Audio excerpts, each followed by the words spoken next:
Hello team, welcome back. In Docker section, we have seen the networking, we have seen about the images, we have seen about the custom images, we have already discussed about the containers. And today we are going to start a new section which will be about the data management of the containers. So we will see how we can manage the data in Docker containers. So when we are learning about the Docker, when we are learning about the DevOps technologies, so the Docker container data management is an important aspect. So first we are going to discuss what are the data management aspects which are applicable in the Docker containers. What are the problems and how we can resolve these problems, right? So let's start with. So first we will learn about the container data management. Then we will see what is the persistent data and what is the issue with the persistent data. After this, we will learn about the data volumes, and in last, we will learn about the bind mount points in the containers. So these are the topics which we will discuss in very details in this particular section. So we will start with the data management or the persistent data volumes, right? So first we will try to discuss what is the data management inside the containers and what is the issue with the persistent data, right? Or what is the persistent data volumes inside the containers. So till now we have seen how we can execute the containers, right? And we have seen we can execute anything, any application inside the containers. We can execute Nginx, we can execute Tomcat, we can execute SQL, right? We can execute any application which is containerized, right? So when we was executing the container application, we have observed that containers are immutable in nature. When we have started the containers, so we was not allowed to change anything inside that particular container, right? Suppose you have started the Nginx image. Now you want to upgrade your Nginx from version 1.8 to 1.9. So it is not allowed inside the running container. So to upgrade your Nginx, first you need to stop your running container and start a new container, right? So by default, the containers are immutable in nature. Once they are deployed, they never changed, right? If you want to do something, you want to change some kind of configuration, you want to upgrade your service, then you need to redeploy that container, right? So this is the basic nature of the container. So if you want to change some kind of configuration or you want to upgrade some version inside the containers, then we have the only option, we need to redeploy the container, right? We cannot do any kind of change inside the running container, right?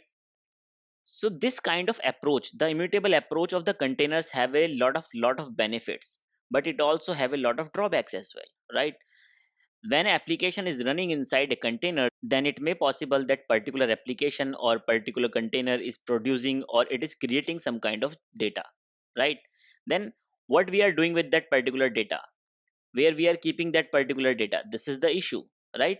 So by default, all files created inside the containers are stored inside the writable container layer. It means all the files or the data log, anything which is basically generated inside the containers, that is being written inside the container itself. So by this statement we can say container is immutable, right?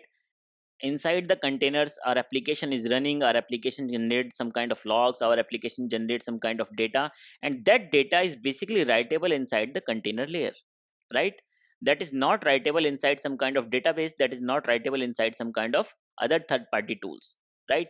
This is called persistent data problem. Why this is called persistent data problem?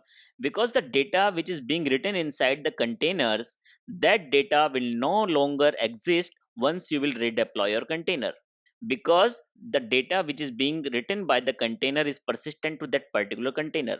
When you will restart your container, it will erase all your data and start new data generation, right? So this is called persistent data problem, and this is a very critical problem when we are learning about the auto scaling applications, right? So the data which is being generated by the containers will not persist when the container will no longer exist, right? So it will be difficult to get that data out of the container. Suppose I'm executing my database inside a container application, right? So it means whenever my container will stop, my database will be raised, but this is not an ideal scenario. So how we can deal with that particular problem, right? And what is this particular problem called, right? So this particular problem is called persistent data problem. When a particular container is generating a data, that data is basically written inside a container layer, right? This is called the persistent data, and this particular issue that data will not exist when the container will be redeployed is called persistent data problem.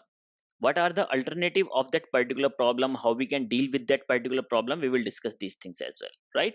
So when we are dealing with the persistent data problem, Docker provides us two options, right?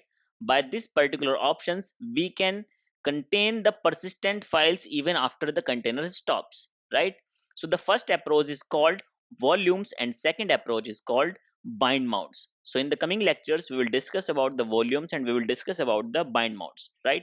But till now, we just need to understand that the persistent data problem is related to the containers when container is writing something, and that data basically need to be preserved when we are restarting or destroying the containers, and we can do this particular thing with the help of the volumes and the bind mounts, right?